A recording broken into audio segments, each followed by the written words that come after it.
Vamos a iniciar con el capítulo número 11 del libro del Apocalipsis, dentro de lo que es el estado de las cosas espirituales durante el juicio por las trompetas o el juicio por la rebeldía del hombre.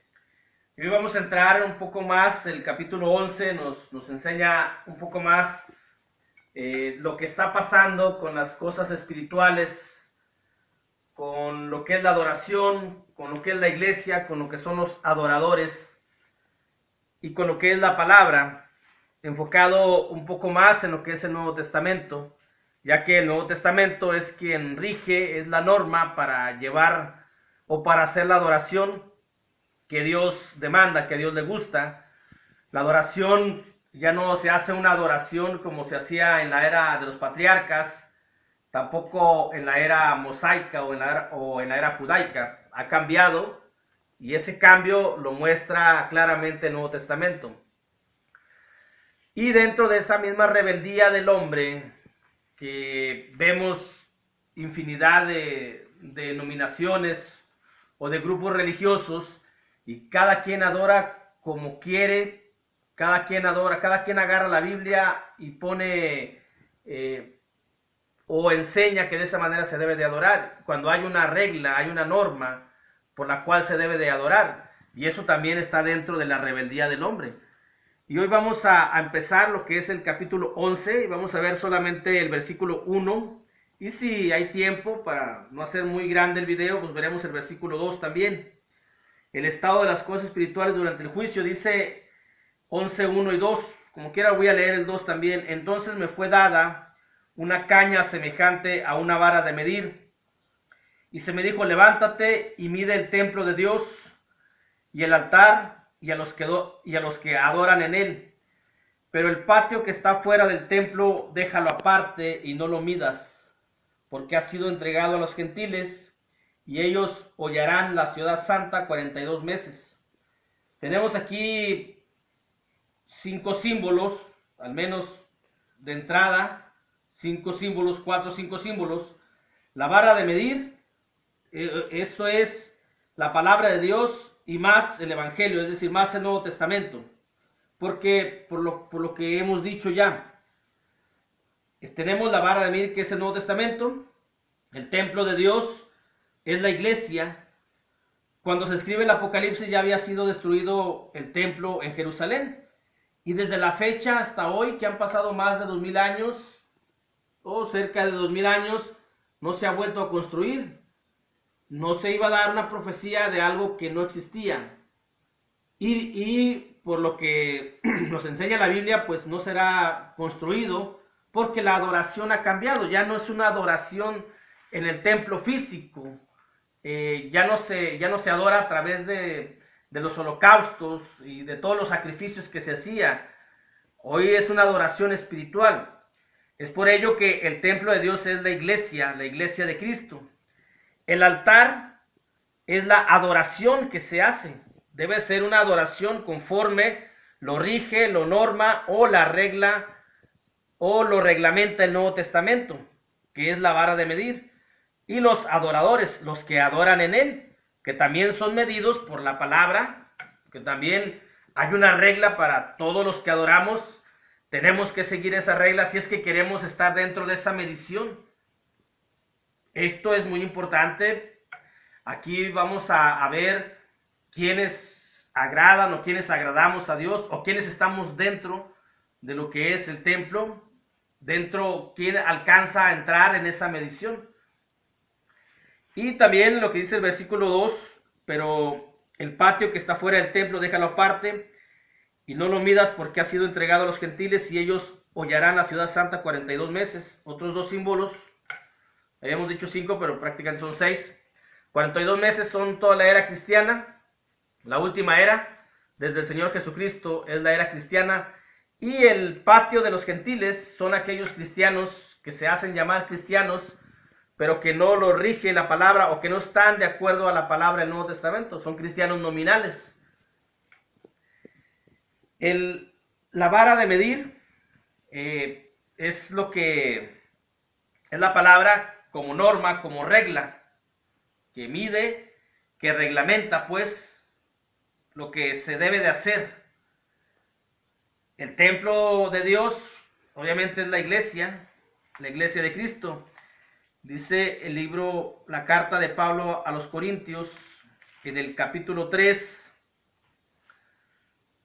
versículos 16, dice la escritura: ¿no sabéis que sois templos de Dios y que el Espíritu de Dios mora en vosotros?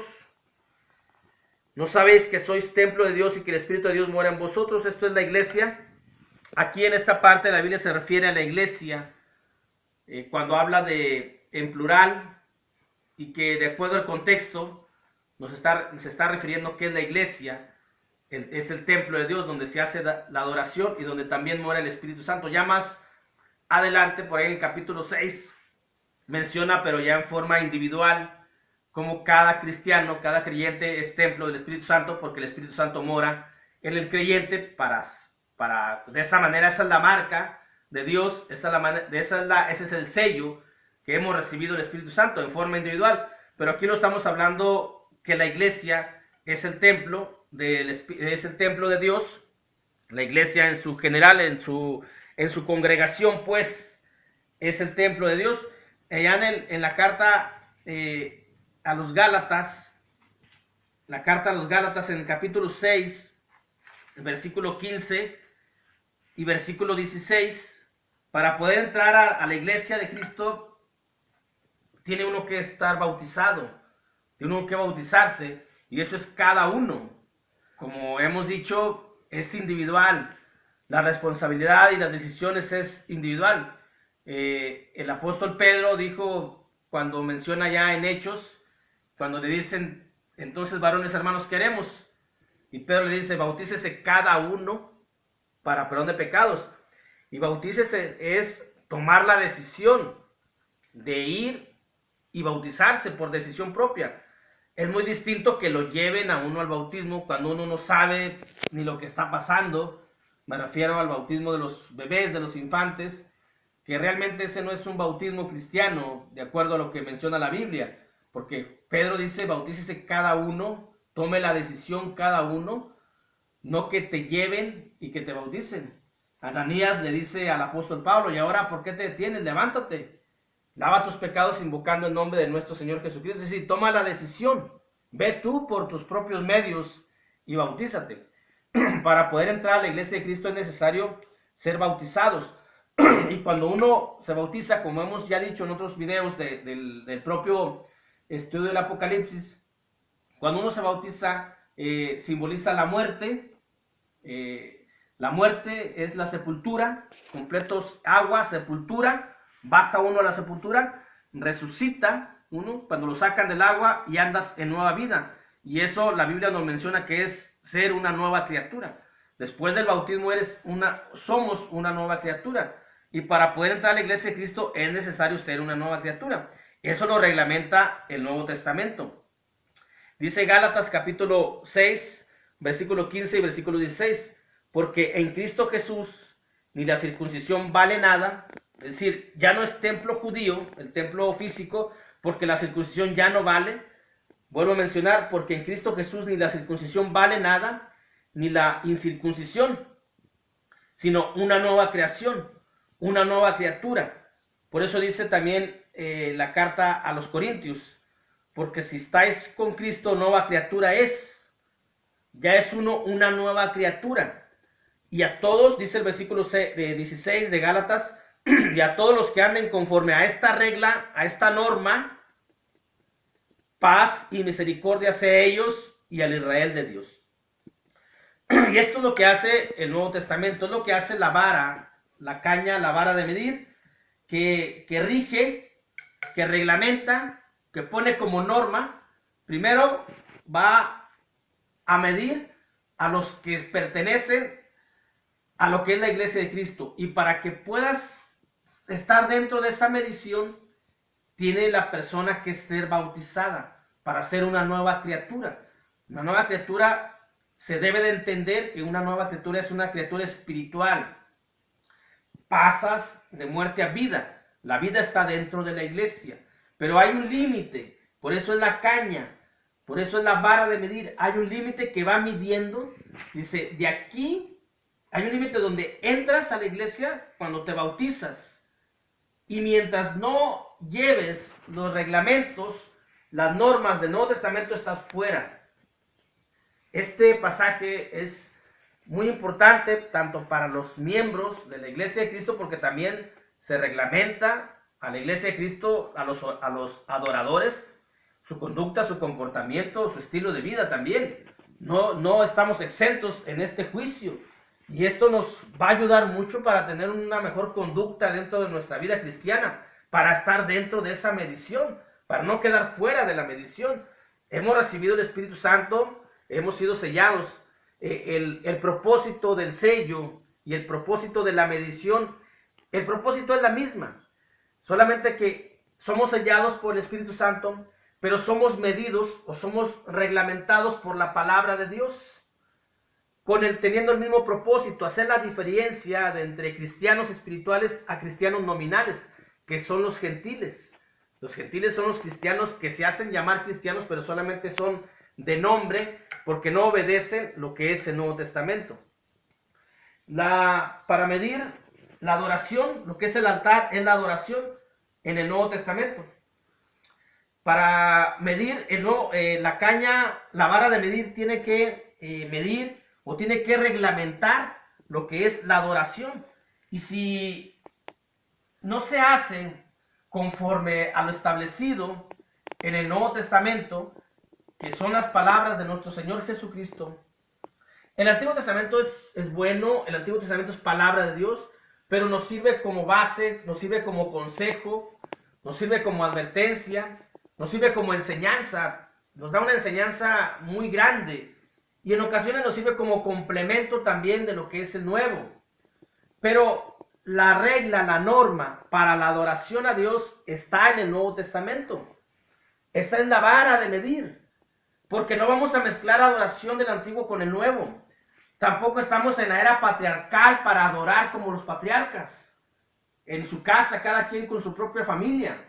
Hoy se tiene que reunir la iglesia. Hoy la iglesia, si pasa por esta situación que no se puede reunir en un local, tienen que reunirse mínimo 2 o 3, pero de distintas familias, para que no sea una adoración patriarcal.